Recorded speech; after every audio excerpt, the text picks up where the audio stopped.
Hello everyone, this is Deepa Yadav. Welcome back to my YouTube channel. तो आज हम लोग क्लास 6 एनसीईआरटी ज्योग्राफी का थर्ड चैप्टर पढ़ेंगे और इस चैप्टर का नाम है मोशन ऑफ द अर्थ, मतलब कि पृथ्वी की गतियां। तो चलिए फिर इस चैप्टर को पढ़ते हैं और समझते हैं। पृथ्वी की गति दो प्रकार की है, घूर्णन एवं परिक्रमण। घूर्णन को हम इंग्लिश में रोटेशन कहते हैं और परिक्रमण को रिवोल्यूशन कहते हैं। तो इसको हम लोगों ने क्या फर्स्ट चैप्टर में भी पढ़ा था। तो जो लोगों ने फर्स्ट चैप्टर और सेकंड चैप्टर नहीं पढ़ा है वो मेरे चैनल पे जाके ज़रूर पढ़ें, क्योंकि जो आने वाले चैप्टर्स होंगे वो एक दूसरे से कोरिलेट करेंगे। तो आपको बेसिक चीज़ें जाननी जरूरी है ना, तभी तो आप आगे पढ़ पाओगे और समझ पाओगे अच्छे से। ठीक है, तो चलिए फिर समझते हैं कि घूर्णन क्या है। पृथ्वी का अपने अक्ष पर घूमना घूर्णन कहलाता है। तो आपको पता है कि पृथ्वी अपने अक्ष पे घूमती है, तो पृथ्वी अपना एक घूर्णन 24 घंटे में पूरा करती है। तो इसी से दिन और रात बनते हैं। ठीक, तो पृथ्वी का अपने अक्ष पर घूमना ही घूर्णन कहलाता है। इतनी बातें समझी। अब परिक्रमण को समझते हैं। सूर्य के चारों ओर एक स्थिर कक्ष में पृथ्वी की गति को परिक्रमण कहते हैं।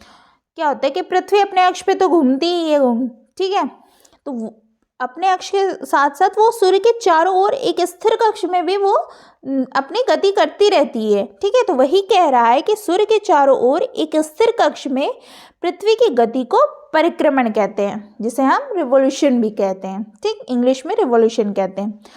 अब हम लोग कक्षीय समतल को पढ़ेंगे। ऑर्बिटल प्लेन क्या होता है। पृथ्वी का अक्ष एक काल्पनिक रेखा है जो इसके कक्षीय सतह से 66.5 डिग्री का कोण बनाती है। वह समतल जो कक्ष के द्वारा बनाया जाता है उसे कक्षीय समतल कहते हैं। तो कहने का मतलब है कि जो हमारी पृथ्वी है वो 23.5 डिग्री झुकी हुई है, अपने अक्ष से 23.5 डिग्री झुकी है। चैप्टर 2 में भी हमने आपको समझाया था। तो क्या है, पृथ्वी का अक्ष एक काल्पनिक रेखा है जो कि ये है। ठीक है, ये हमारी क्या है, एक काल्पनिक रेखा है। और काल्पनिक रेखा अपने लंब से 23.5 डिग्री झुकी है, अपने लंब से, अर्थात सीधे से यहाँ से देखिए 23.5 डिग्री इस तरीके से झुकी हुई है। और उसके बाद में ये कितना आ जाती है, जो इसका कक्षीय समतल है ये 66.5 डिग्री का कोण बनाता है। ये देख रहे हैं, 66.5 डिग्री का कोण बनाता है। कहाँ से कहाँ तक, यहाँ से यहाँ तक का। ठीक, तो पृथ्वी का जो कक्षीय समतल है यहाँ से यहाँ तक का अपना 66.5 डिग्री का कोण बनाती है। ठीक, उसे ही हम कक्षीय समतल कहते हैं। इतनी चीजें समझी आपने। अब चलिए आगे बढ़ते हैं। प्रदीप्ति वृत्त क्या होता है। Circle of illumination. ठीक, इसे हम समझते हैं। तो हमारा फर्स्ट पॉइंट है कि मतलब पृथ्वी कैसी है, हमारी गोल है। गोल होने के साथ साथ क्या है, पृथ्वी सूर्य के प्रकाश प्राप्त करती है। पृथ्वी का आकार गोले के समान है, इसलिए एक समय में सिर्फ इसके आधे भाग पर ही रोशनी प्राप्त होती है। ठीक, और सेकंड पॉइंट हमारा कह रहा है कि ग्लोब पर वह वृत्त जो दिन और रात को विभाजित कक्षीय समतल करता है उसे प्रदीप्ति वृत्त कहते हैं। यह वृत्त अक्ष के साथ नहीं मिलता है। तो इसको हम डायग्राम से समझेंगे। ठीक है, समझिएगा अच्छे से। मैंने आपको पिछले चैप्टर में बताया था कि हमारी पृथ्वी कैसी है, गोल है। तो अब गोल होने की वजह से सूर्य का प्रकाश आता है। ठीक है, तो ये प्रकाश आधे भाग में ही पृथ्वी पर पहुंच पाता है, क्योंकि यहाँ पर क्या होता है कि पृथ्वी झुकना शुरू हो जाती है। यहाँ पे इस जगह से पृथ्वी ऐसे झुकी हुई है ना, यहाँ से झुकना शुरू हो जाती है। ठीक, इतना समझे। और यहाँ पर प्रकाश पहुँचता है। तो हमारी पृथ्वी कैसी है, झुकी हुई अवस्था में है। ठीक, इस तरीके से झुकी है हमारी पृथ्वी, झुकी हुई अवस्था में इस प्रकार से। तो ये पृथ्वी का अक्ष है। ये पृथ्वी का अक्ष है जो लंब से 23.5 डिग्री झुकी हुई है। तो अब झुकी हुई होने के कारण जो हमारा प्रदीप्ति वृत्त बनता है, ठीक है, ये प्रदीप्ति वृत्त बनता है ना, इस प्रकार से बनता है, जो कि सूर्य का प्रकाश सीधा पड़ता है। सूर्य का प्रकाश ये देख रहे हैं सीधा पड़ रहा है। सीधा पड़ने की वजह से ये अक्ष से कभी भी प्रदीप्ति वृत्त कभी भी मिलता नहीं है। ठीक है, न मिलने के कारण यहाँ क्या होता है, जो प्रदीप्ति वृत्त कभी अक्ष के साथ मिल नहीं पाता है, क्योंकि पृथ्वी क्या है, रोटेट करती रहती है अपने अक्ष पर। क्या करती है? अपने अक्ष पे घूमती रहती है। तो अब जब पृथ्वी घूमती है तो आपने ग्लोब को तो देखा ही होगा, तो पता चलेगा कि पृथ्वी जिस स्तर से झुकी है इसी स्तर से घूमती रहती है। जैसे झुकी हुई है उसी स्तर से ऐसे घूमती रहती है। तो घूमने की वजह से क्या है कि ये रेखा है प्रदीप्ति वृत्त, ठीक, प्रदीप्ति वृत्त वाली। तो ये कभी भी अक्ष से मिल नहीं पाती है। और जो सूर्य का प्रकाश है ये भी पृथ्वी के आधे भाग में ही पड़ता है, और आधे भाग में पड़ने के बजाय, जिससे कि आधे भाग में अंधेरा रहता है, इस साइड देखिए अंधेरा है ना, और आधे भाग में उजाला रहता है। तो जिस भाग में उजाला रहता है और जिस भाग में अंधेरा रहता है, तो इन दोनों भागों को जो बांटने वाली रेखा को क्या कहते हैं? हम प्रदीप्ति वृत्त कहते हैं। समझे कि ये जो दोनों भागों को बांटने वाली रेखा है वो क्या कहा जाएगा? प्रदीप्ति वृत्त, ठीक। एक भाग में अंधेरा रहता हो और एक भाग में उजाला, तो इन दोनों भागों को ही जो बांटने वाली रेखा है को क्या कहते हैं? प्रदीप्ति वृत्त। इतना समझ गए होंगे, ठीक है। अब आगे बढ़ते हैं। पृथ्वी क्या है हमारी, ठीक है। तो पहले पढ़ते हैं फर्स्ट पॉइंट। पृथ्वी अपने अक्ष पर एक चक्कर पूरा करने में लगभग 24 घंटे का समय लेती है। यह पृथ्वी की दैनिक गति है। तो पृथ्वी को तो आप जानते हैं कि अपने अक्ष पे घूमती है, एक चक्कर पूरा करने में वो 24 घंटे का समय लेती है, और ये पृथ्वी की अपनी दैनिक गति है, मतलब डेली का है, डेली मोशन।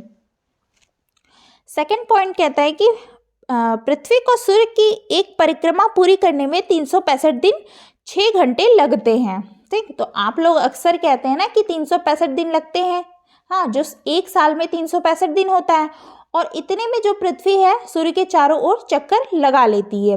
लेकिन ये गलत है। क्या है? जो पृथ्वी सूर्य के चारों ओर चक्कर लगाती है 365 दिन और 6 घंटे, हाँ। तो अब सुविधा के लिए हम वर्ष में 365 दिन गिनते हैं और 6 घंटे का समय छोड़ देते हैं। तो इस प्रकार से 4 वर्ष में 24 घंटे का 24 घंटे में बदल जाते हैं, क्योंकि 6 घंटे 4 बार जाओगे जोड़ोगे, क्योंकि 6 घंटे जो 4 बार हम जोड़ते हैं तो 4 साल के 6 घंटे अर्थात पूरे 24 घंटे एक दिन का अंतर पड़ता है। तो 4 साल में इसलिए हम क्या करते हैं,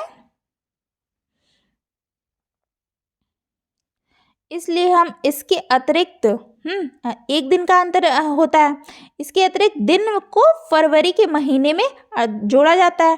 तो इस प्रकार से प्रत्येक चौथे वर्ष जो कि हमारा प्रत्येक चौथा जो वर्ष होता है फरवरी माह के 28 के बदले में 29 दिन का होता है।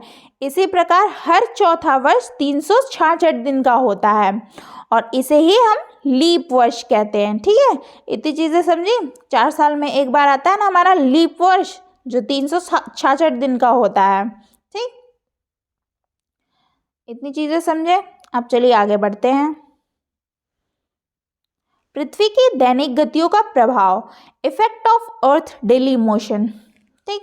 तो इसको पढ़ेंगे हम लोग कि जो हमारे पृथ्वी की दैनिक गति करती है, सूर्य के चारों ओर चक्कर लगाती है, तो इसका प्रभाव क्या पड़ता है हमारे पृथ्वी पर, इसको भी चलिए समझते हैं। तो सबसे पहला प्रभाव पड़ता है, सामान्यतः एक वर्ष को गर्मी, सर्दी, वसंत एवं शरद ऋतुओं में बांटा गया है, ठीक है। तो कौन कौन सी हमारे ऋतु हैं? एक वर्ष में 4 ऋतु आती हैं, तो कौन कौन सी हैं? गर्मी, सर्दी, वसंत और शरद ऋतु। तो अब ये 4 ऋतु जो आती हैं हमारे यहाँ पर, 4 ऋतु इसलिए आती हैं जो पृथ्वी है दैनिक गति करती रहती है, इसलिए ये ऋतुएं रहती हैं, ठीक है। और हमारा सेकंड पॉइंट है कि ऋतुओं में परिवर्तन सूर्य के चारों ओर पृथ्वी की स्थिति में परिवर्तन के कारण होता है। जो ऋतु बदलती है सूर्य के चारों ओर जो पृथ्वी की स्थिति में परिवर्तन आता है, इसके ही कारण होता है, ठीक। हमारा थर्ड पॉइंट है पृथ्वी के घूर्णन एवं परिक्रमण के कारण दिन एवं रात तथा ऋतुओं में परिवर्तन होता है। तो जब हमारी पृथ्वी घूर्णन और परिक्रमण करती है तो इसकी वजह से ही दिन और रात होता है तथा ऋतुओं में परिवर्तन भी होता है। ठीक, इतना समझे। अब हम लोग डायग्राम से समझेंगे। ठीक है, इसको समझिएगा अच्छे से। मान लीजिए ये हमारी पृथ्वी है। ठीक है, हमारी पृथ्वी 21 जून को क्या होता है कि उत्तरी गोलार्ध में ग्रीष्म ऋतु होता है। ठीक है, उत्तरी गोलार्ध में हमारा क्या होता है, ग्रीष्म ऋतु। उत्तरी गोलार्ध और दक्षिणी गोलार्ध आपको पता है ना, मैंने सेकंड चैप्टर में आप लोग को बेसिक इंफॉर्मेशन में बताया था, बेसिक फीचर में। ठीक है, उसको जाकर के आप जरूर पढ़िएगा कि नॉर्थ हेमिस्फीयर क्या होता है, साउथ हेमिस्फीयर क्या होता है। ठीक है, उत्तरी दक्षिणी गोलार्ध।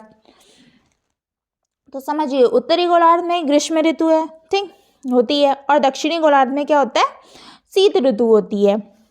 हाँ, यहाँ पे देख रहे हैं, उत्तरी ग्रीष्म ऋतु और दक्षिणी गोलार्ध में शीत ऋतु। तो इसको आप लोग समझना। ठीक, तो आज यहाँ पर हमारी पृथ्वी है। ठीक, ये हमारी पृथ्वी है। 24 घंटे का समय लेके समझते हैं ना। तो 24 घंटे में क्या होता है कि आप सभी जानते हैं कि 12 घंटे का दिन होता है और 12 घंटे की रात होती है, और इसमें अंतर भी होता रहता है। कभी दिन बड़ा होता है तो कभी रात छोटी होती है। हाँ, यहाँ पर अंतर होता रहता है। क्या होता है कि पृथ्वी लगातार घूमती रहती है। पृथ्वी लगातार घूमती रहती है ना, तो ये हिस्सा जब यहाँ से यहाँ, जैसे ये हिस्सा यहाँ से यहाँ पर आएगा तो ये पीछे जाएगा। ठीक है, तो यहाँ पे क्या हो गई, रात होगी। यहाँ पे क्या हो जाएगी, रात होगी। और ये वाला हिस्सा जब आगे आएगा तो यहाँ पर क्या होगा, दिन होगा। तो 24 घंटे पृथ्वी घूमती है। ठीक है, तो पृथ्वी के आधे भाग पर ही क्या होता है, सूर्य की किरणें पड़ती हैं। जितने आधे भाग पर सूर्य के जो प्रकाश पड़ता है वहाँ पर दिन रहता है, और जितने आधे भाग पर प्रकाश नहीं पड़ता है तो वहाँ पर रात रहती है। ठीक है, तो वो दिन और रात के प्रभाव को आप लोग देख लिए और समझ लिए होंगे। ठीक है, तो इतना तो समझ में आया ना। चलिए आगे बढ़ते हैं और समझते हैं। अब हम लोग उत्तर अयनात को पढ़ेंगे, समर सोलिस्टिस। ठीक, उत्तर अयनात क्या होता है, चलिए पढ़ते हैं। 21 जून को उत्तरी गोलार्ध सूर्य की तरफ झुका हुआ होता है। ठीक, ये क्या होता है कि सूर्य की तरफ झुका होता है, जिससे सूर्य की किरणें कर्क रेखा पर सीधी पड़ती हैं। इसके परिणाम स्वरूप इन क्षेत्रों में ऊष्मा अधिक प्राप्त होती है। ध्रुवों के पास वाले क्षेत्रों में कम ऊष्मा प्राप्त होती है, क्योंकि वहां पर सूर्य की किरणें तिरछी पड़ती हैं। उत्तर ध्रुव सूर्य की तरफ झुका होता है तथा उत्तरी ध्रुव रेखा के बाद वाले भागों में लगभग 6 महीने तक लगातार दिन रहता है। तो इसको डायग्राम से ही समझेंगे। ठीक है, तो जो क्या होता है कि ये वाला भाग जो है सूर्य की ये वाला भाग क्या होता है, जो हमारा उत्तरी गोलार्ध है। ठीक है, सूर्य की ओर कुछ ऐसा झुका हुआ होता है। ठीक, इस तरीके से झुका हुआ है ना, झुका हुआ होता है। तो झुके हुए के कारण जो सूर्य की किरणें होती हैं, ये सूर्य की किरणें जा रही हैं। ठीक है, किरणें होती है तो कर्क रेखा सूर्य की किरणें सीधी पड़ती हैं। यहाँ पे देखिए कर्क रेखा है, ये ऊपर कर्क रेखा पर सूर्य की किरणें सीधी पड़ती हैं, और इसका परिणाम यह निकल कर आता है कि इस क्षेत्र में ऊष्मा अधिक प्राप्त होती हैं, जो कि आपका कर्क रेखा वाला क्षेत्र होता है। 21 जून को ऊष्मा अधिक प्राप्त होती है। जो आपका कर्क रेखा वाला क्षेत्र है ना, 21 जून को ऊष्मा अधिक प्राप्त होती है। ठीक, इतना तो समझे। 21 जून यहाँ पे ठीक कर्क रेखा पर सूर्य की किरणें पड़ती हैं और ऊष्मा हमें अधिक प्राप्त होती हैं, क्योंकि इस समय क्या होता है कि उत्तरी गोलार्ध में, हाँ ये ऊपर वाला भाग जो है हमारा क्या है, ये उत्तरी गोलार्ध की तरफ जो सूर्य झुका हुआ है, ये इस तरीके से झुका हुआ है ना, मतलब पृथ्वी की तरफ झुकी हुई होती है। तो और इसी कारण से सूर्य की किरणें कर्क रेखा पर डायरेक्ट पड़ती हैं। ठीक है, डायरेक्ट पड़ती हैं, सीधी पड़ती हैं। इसका परिणाम यह निकल करके आता है कि इस क्षेत्र में ऊष्मा अधिक प्राप्त होती है। आपका जो कर्क रेखा वाला क्षेत्र जो होता है, गर्मी अधिक होती है, और ध्रुवों पर कम ऊष्मा प्राप्त हो पाती है। तो ध्रुव पर ये वाला जो एक ये वाला और एक ये वाला ध्रुव के पास ऊष्मा कम इसलिए प्राप्त होता है क्योंकि यहाँ पर ध्रुव पर सूर्य का जो प्रकाश है ये कम पहुँचता है, क्योंकि यहाँ पर पहुँचते पहुँचते जो प्रकाश है झुकने लगता है। ठीक है, इस तरीके से झुकने लगता है क्योंकि पृथ्वी जो है गोल है और ध्रुवों पर चपटी है। ठीक है, पृथ्वी गोल है लेकिन क्या है, ध्रुवों पर चपटी है ना। ठीक है, तो यहाँ पर क्या होता है कि सूर्य का प्रकाश कम पहुँच पाता है, यहाँ पे कम पहुँच पाता है यहाँ पे, जिसकी वजह से क्या होता है कि यहाँ पर और यहाँ पर सूर्य की किरणें तिरछी पड़ती हैं। ठीक, तो इसी वजह से यहाँ पर ऊष्मा कम प्राप्त होती है। उत्तर ध्रुव और दक्षिण ध्रुव, उत्तर ध्रुव और दक्षिण ध्रुव में अंतर देखने को मिलता है। तो ये वाला जो ध्रुव है सूर्य की तरफ झुका हुआ है, ये वाला जो ध्रुव है सूर्य की तरफ झुका हुआ है और दक्षिण ध्रुव को इधर की तरफ। ठीक है, तो यहाँ पर सूर्य की किरणें नहीं पहुँच पाती हैं बिल्कुल भी, क्योंकि यहाँ पर ध्रुव सूर्य की तरफ झुका नहीं है, इस तरफ झुका नहीं है। तो ये वाला क्या है, झुका हुआ है सूर्य की तरफ, तो इसलिए झुके होने के कारण सूर्य का प्रकाश अधिक पड़ता है और यहाँ पर ऊष्मा अधिक प्राप्त होती है। ठीक है, समझे कि ऊष्मा अधिक प्राप्त होती है और यहाँ पर नहीं होती तो यहाँ पर लगातार ठंड का मौसम बना रहता है। तो उत्तरी ध्रुव पर यहाँ पर जाएंगे तो देखेंगे कि यहाँ पर यहाँ से घूमता हुआ यहाँ से आ रहा है। ठीक है, यहाँ से आ रहा है तो लगभग इसको 6 महीने लगते हैं। ठीक है,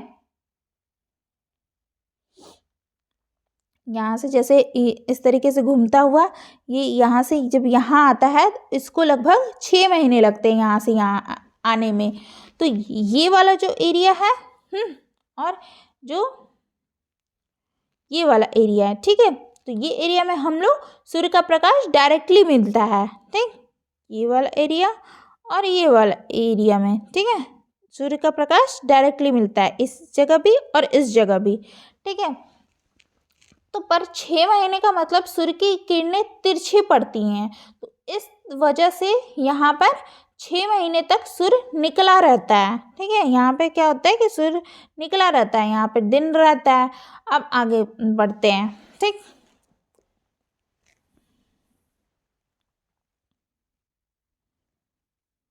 इतनी चीज़ें समझे ना कि उत्तरायणात क्या होता है।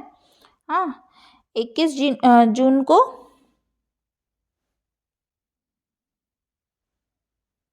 21 जून को उत्तरी गोलार्ध सूर्य की तरफ झुका हुआ होता है। ठीक है, यहाँ पे क्या होता है, उत्तरी जो गोलार्ध में है सूर्य की तरफ झुका हुआ है ये, और जिससे सूर्य की किरणें कर्क रेखा पे सीधी पड़ती हैं। कर्क रेखा पे ये सूर्य की किरणें सीधी पड़ती है, जिसके परिणाम स्वरूप इन क्षेत्रों में ऊष्मा अधिक प्राप्त होती है और ध्रुवों के पास वाले क्षेत्रों में कम ऊष्मा प्राप्त होती है, क्योंकि वहाँ पर सूर्य की किरणें तिरछी पड़ती हैं। ठीक, और उत्तर ध्रुव सूर्य की तरफ झुका हुआ है। हाँ, और दक्षिण और जो उत्तर ध्रुव है के बाद क्या होता है कि ध्रुव रेखा के बाद वाले भागों में लगभग 6 महीने तक लगातार दिन रहता है। ठीक है, यहाँ पे हमेशा दिन रहता है। अब हम लोग दक्षिण आयनात को पढ़ेंगे। दक्षिण आयनात क्या होता है, विंटर सॉलिस्टिस। ठीक, इसको समझते हैं, समझना। ठीक है, तो 22 दिसंबर को दक्षिण ध्रुव को जो सूर्य की ओर झुके होने के कारण मकर रेखा पर सूर्य की किरणें सीधी पड़ती हैं। ठीक है, चूंकि सूर्य की किरणें मकर रेखा पर लंबवत पड़ती है, इसलिए दक्षिणी गोलार्ध के बहुत बड़े भाग में प्रकाश प्राप्त होता है।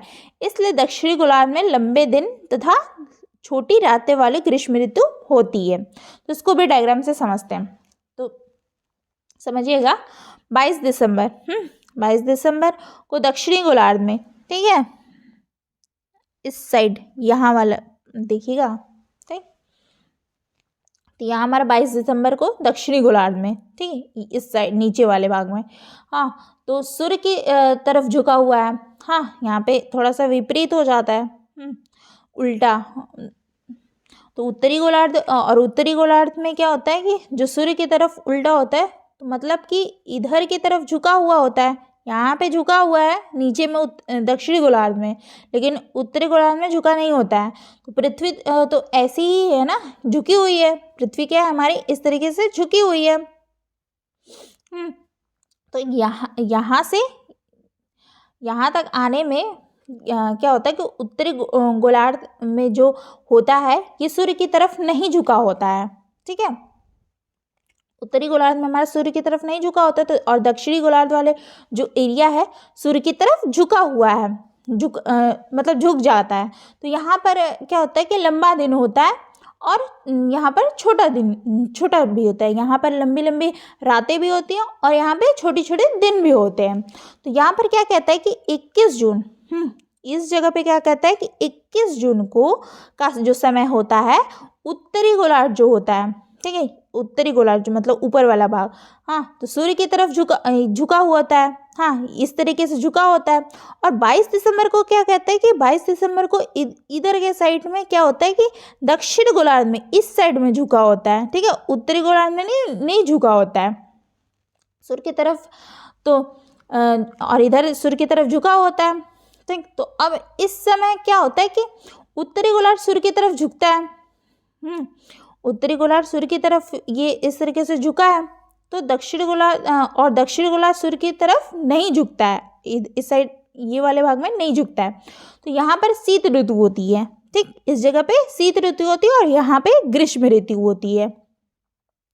हाँ, उत्तरी गोलार्ध वाले जो एरिया होता है यहाँ पर ग्रीष्म ऋतु होती है, क्योंकि यहाँ पर सूर्य की तरफ ये वाला जो एरिया है झुका होता है। तो इस वजह से ये वाले एरिया में सूर्य का प्रकाश अधिक पड़ता है। ठीक है, समझे आप, ये झुके होने के कारण क्या होता है, सूर्य का प्रकाश सीधे पड़ता है और अधिक ऊर्जा प्राप्त होती है, ऊष्मा प्राप्त होती है। तो अगर आप 22 दिसंबर को आते हैं, अगर आप 22 दिसंबर वाले भाग में आते हैं, तो यहाँ पे जो देखेंगे कि उत्तरी गोलार्ध में क्या होता है कि जो सूर्य की तरफ ये नहीं झुका होता है। ठीक है, ये नहीं, और इसी वजह से यहाँ पर शीत ऋतु होती है। ठीक है, इस वजह से यहाँ पे क्या होता है, शीत ऋतु होती है, अर्थात सर्दी का मौसम होता है। और जो दक्षिण गोलार्ध वाला होता है, ये देखिए नीचे वाला जो भाग, ये दक्षिण गोलार्ध जो एरिया होता है सूर्य की तरफ झुका हुआ होता है। ठीक, झुका होता है, तो और इस वजह से यहाँ पर गर्मी का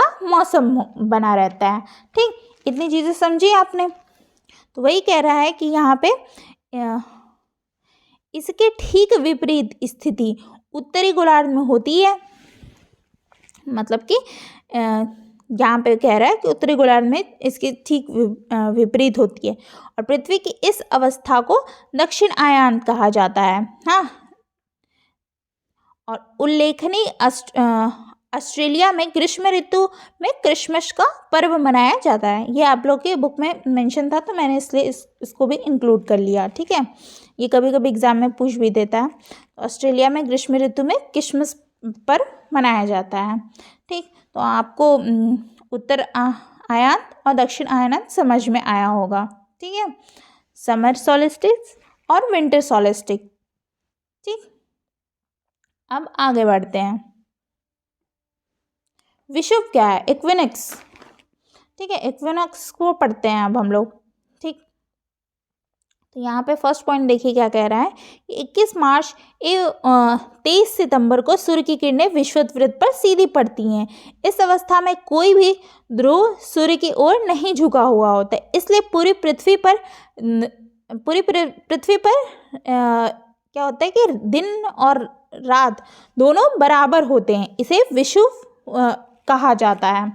ठीक है, और सेकंड पॉइंट हमारा कह रहा है कि 23 सितंबर को उत्तरी गोलार्ध में शरद ऋतु होती है, जबकि दक्षिण गोलार्ध में वसंत ऋतु होती है। 21 मार्च की स्थिति इसके विपरीत होती है, जब उत्तरी गोलार्ध में वसंत ऋतु तथा दक्षिण गोलार्ध में शरद ऋतु होती है। इसको भी डायग्राम से, इसमें सब कुछ डायग्राम से जितना अच्छे से समझोगे उतना आप ऐसे नहीं समझ पाओगे, तो डायग्राम से इसमें भी समझना। ठीक है, तो यहाँ पर जो स्थिति होती है क्या होती है कि विपरीत देखा गया है। यहाँ पे हमारी विपरीत स्थिति को देखा गया और यहाँ पे हमारी समान स्थिति को देखा गया है। क्या होता है कि जो हमारी 23 सितंबर ना, हाँ 23 सितंबर को क्या होता है कि ये वाला एरिया, ठीक, ये वाला एरिया जो होता है यहाँ पर शरद ऋतु होती है, ठीक है। तो यहाँ पर डायरेक्टली सूर्य की किरणें सीधी पड़ती हैं, क्या होती है, सूर्य की किरणें यहाँ पे सीधी पड़ती है। यहाँ विषुवत वृत्त क्या होता है हमारा, बीचों बीच इक्वेटर 0 डिग्री, समझ रहे हो ना आप। तो यही है फर्स्ट चैप्टर, सेकंड चैप्टर आपको पढ़ लेना कि विषुवत वृत्त क्या होता है। हाँ, मकर रेखा, कर्क रेखा, इस उत्तरी गोलार्ध, दक्षिणी गोलार्ध, ये सब क्या है सेकंड चैप्टर में मैंने अच्छे से बताया हुआ है, तो उस चैप्टर को जरूर पढ़ना। और कोरिलेट करता है हर एक चैप्टर ज्योग्राफी में, ठीक है। तो ये क्या हुआ, विषुवत वृत्त हमारा, ठीक है। तो यहाँ पे सूर्य की किरणें क्या होती है, सीधी पड़ती हैं, तो इसलिए यहाँ पर दिन और रात बराबर होते हैं। तो आप चाहे तो इस मौसम में देखें, चाहे इस मौसम में इस मौसम में देखें, चाहे इस मौसम में, तो 21 मार्च को भी 21 मार्च को या क्या, और 23 सितंबर को भी। तो आप देखेंगे, देखते हैं कि 21 मार्च और 23 सितंबर में जो दो समय ऐसे हैं जब सूर्य की किरणें क्या होती है, डायरेक्ट विषुवत वृत्त, मतलब यहाँ पे और यहाँ पे विषुवत वृत्त पर पड़ती हैं, और पूरी पृथ्वी पर जो दिन और रात दोनों क्या होते हैं, बराबर होते हैं, बराबर होते हैं। यहाँ पर ध्रुवों पर सूर्य झुका हुआ है, ठीक है। क्या होता है, ये ध्रुवों पर देख रहे हैं, यहाँ पे झुका हुआ है, ठीक। तो किसी भी स्थिति में नहीं होता है। अब 21 मार्च को क्या होता है कि यहाँ पर 21 मार्च पर बसंत ऋतु होती है, ठीक है। और 21 मार्च को बसंत ऋतु होती है, और उत्तरी ध्रुव में पर बसंत ऋतु होती है यहाँ पे, ठीक है। और दक्षिण ध्रुव में शरद ऋतु होती है, ठीक है। दक्षिण ध्रुव में क्या होती है, शरद ऋतु। तो अब अगर बात होती है कि 23 सितंबर की, 23 सितंबर को यहाँ वाला भाग जो इस वाले एरिया में देखना, 23 सितंबर को जो ये वाला है उत्तरी ध्रुव में, यहाँ पर भी आपको शरद ऋतु देखने को मिलेगी, और ये वाला जो दक्षिण ध्रुव है, यहाँ पर भी आपको बसंत ऋतु देखने को मिलेगी, ठीक है। तो इतनी चीज़ें समझी ना आप लोगों ने।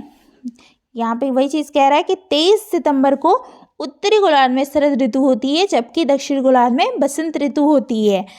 21 मार्च की स्थिति इसके विपरीत होती है, जब उत्तरी गोलार्ध में बसंत ऋतु तथा दक्षिण गोलार्ध में शरद ऋतु होती है, ठीक, समझे आप लोग, ठीक है।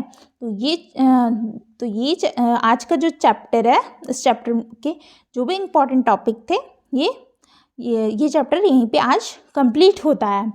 अगर आपको कोई भी डाउट है इस चैप्टर में, इस चैप्टर में आपको कोई भी डाउट है किसी भी तरीके का, तो आप कमेंट बॉक्स में ज़रूर बताएं, जिससे कि आप लोग को मैं दूसरे वीडियो में और भी अच्छे से एक्सप्लेन कर पाऊँ, ठीक है, और भी दूसरे तरीके से समझाने का प्रयास करूँगी। अगर वीडियो अच्छी लगी हो तो लाइक शेयर सब्सक्राइब जरूर करें, और जिन लोगों ने मेरी पिछली वीडियो नहीं देखी है वो ज़रूर से मेरे चैनल पे जाएं और देखें, ठीक है। तो फिर मिलते हैं फिर नेक्स्ट वीडियो में नेक्स्ट चैप्टर के साथ। Thank you.